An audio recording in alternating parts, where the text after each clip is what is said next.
Buenas noches, pueblo dominicano. Buenas noches a todas las personas que de aquel lado del océano, tras las fronteras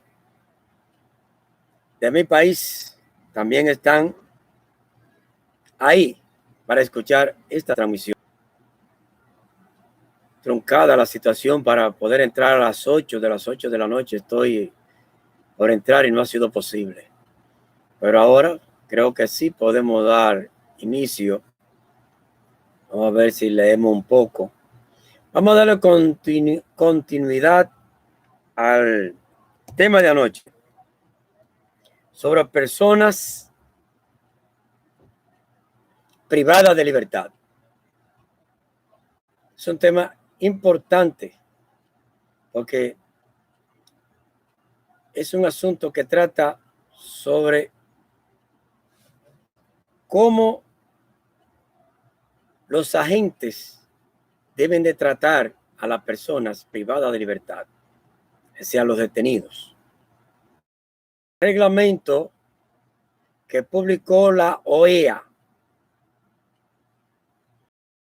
de la República Dominicana, como es en la cárcel San Felipe de Puerto Plata. Estuve ahí y me llevé esa sorpresa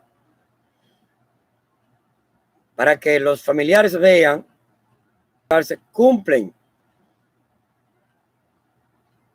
en el trato con sus familiares que están internos.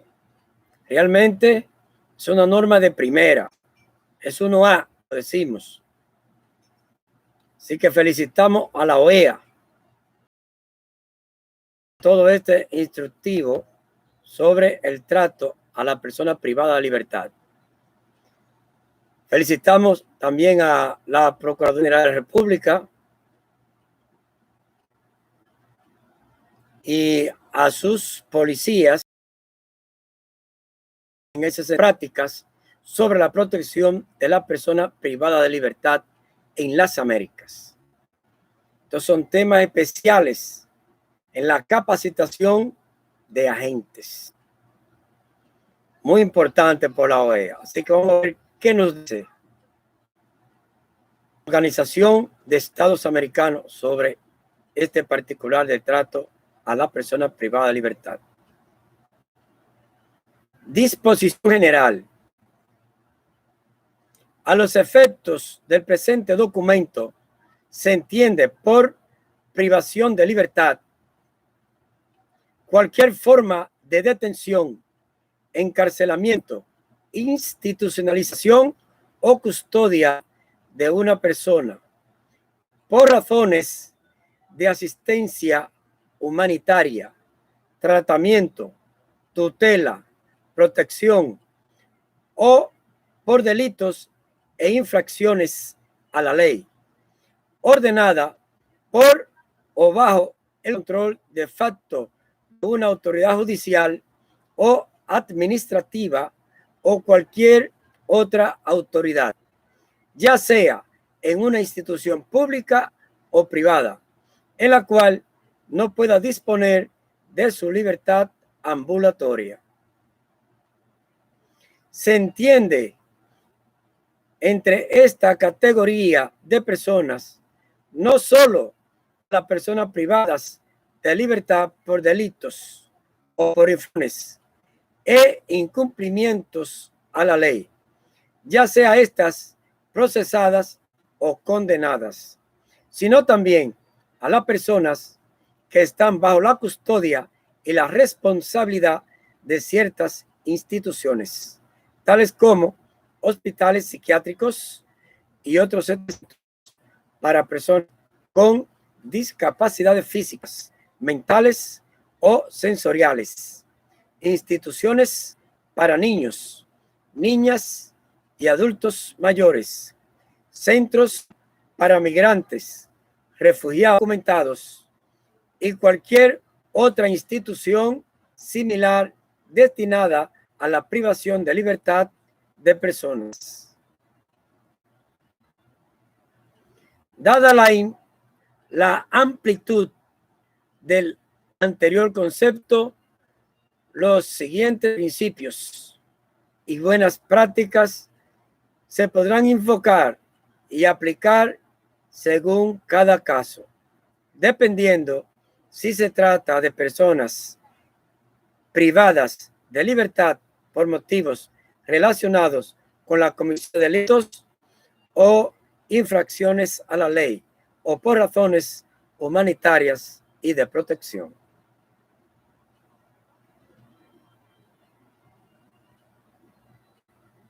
Principio 1. Trato humano. Toda persona privada de libertad que esté sujeta a la jurisdicción de cualquiera de los estados miembros de la Organización de los Estados Cercanos será tratada humanamente con irrestricto respeto a su dignidad inherente a sus derechos y garantías fundamentales y con estricto apego a los instrumentos internacionales sobre derechos humanos. Importante. En particular, y tomando en cuenta la posición especial de garante de los estados frente a las personas privadas de libertad, se les condiciones mínimas que sean compatibles con su dignidad.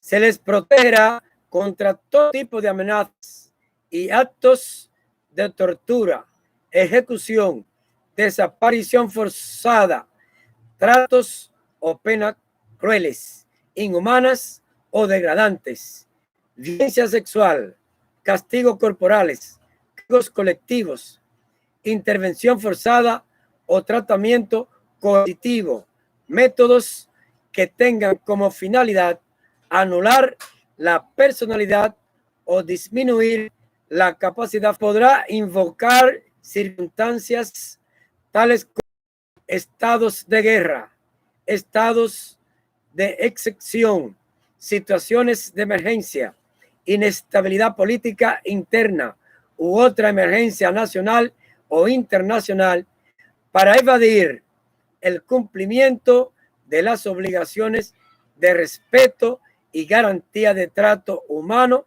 a todas las personas privadas de libertad.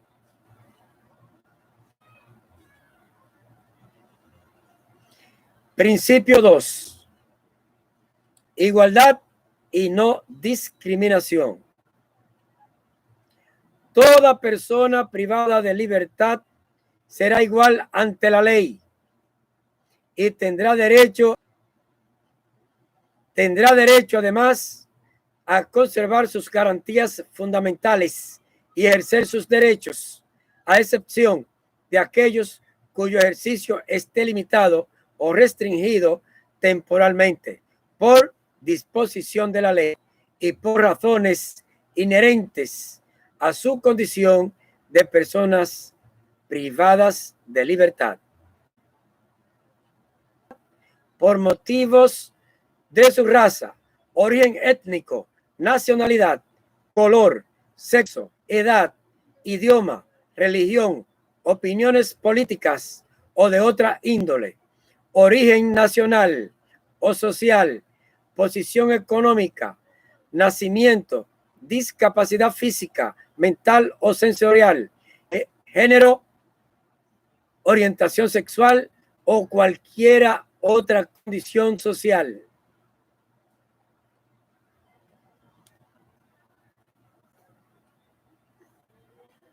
En consecuencia, se prohibirá cualquier distinción, exclusión o restricción que tenga por objeto o por resultado menoscabar o anular el reconocimiento, goce o ejercicio de los derechos internacionalmente reconocidos a las personas privadas de libertad. No serán consideradas discriminatorias las medidas que se destinen a proteger exclusivamente de las mujeres, VIH, SIDA, de las personas con discapacidad física, mental o sensorial, así como de los pueblos indígenas, afrodescendientes y de minorías.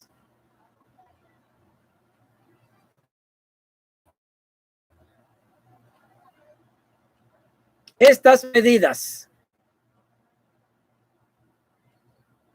se aplicarán dentro del marco de la ley y del derecho internacional de los derechos de un juez u otra autoridad competente, independiente e imparcial. Las personas privadas de libertad en el marco de los conflictos armados deberán ser objeto de protección y atención conforme al régimen jurídico especial establecido por las normas del derecho internacional humanitario,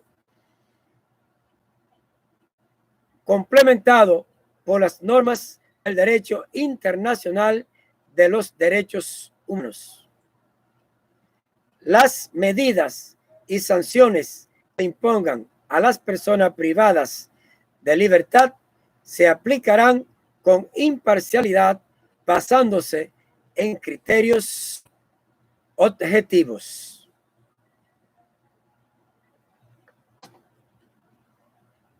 Principio 3. Libertad personal. Principio básico. Toda persona tendrá derecho a la libertad personal y a ser protegida contra todo tipo de privación de libertad ilegal o arbitraria. La ley prohibirá en toda circunstancia la incomunicación coactiva de personas privadas de libertad y la privación de libertad secreta por constituir formas de tratamiento cruel e inhumano. Las personas privadas de libertad solo serán recluidas en hogares de privación de libertad oficialmente reconocidos. Por regla general, la privación de libertad de una persona deberá aplicarse durante el tiempo mínimo necesario. La privación de libertad de niños y niñas es necesario y deberá limitarse a casos estrictamente excepcionales. Cuando se impongan sanciones penales previstas por la legislación general a miembros de los pueblos indígenas, deberá darse preferencia a tipos de sanción distintos, encarcelamiento conforme a la justicia consuetudinaria y en consonancia con la legislación vigente. Bien, vamos a dejarlo aquí. Mañana continuaremos con otro subtítulo de estos principios que son reglas, son normas publicadas por la Organización de Estados Americanos. Excelentes. Debe de ser instruido en la capacitación de agentes para que conozcan del trato humano que debe de dársele a las personas privadas de libertad y a qué se atienen si violan los derechos humanos con respecto a esa persona. Esto es especial internacionalmente. Le damos las gracias a todas las personas que estuvieron ahí, que están pendientes de que le llegue esta transmisión ocurrida a través del canal de YouTube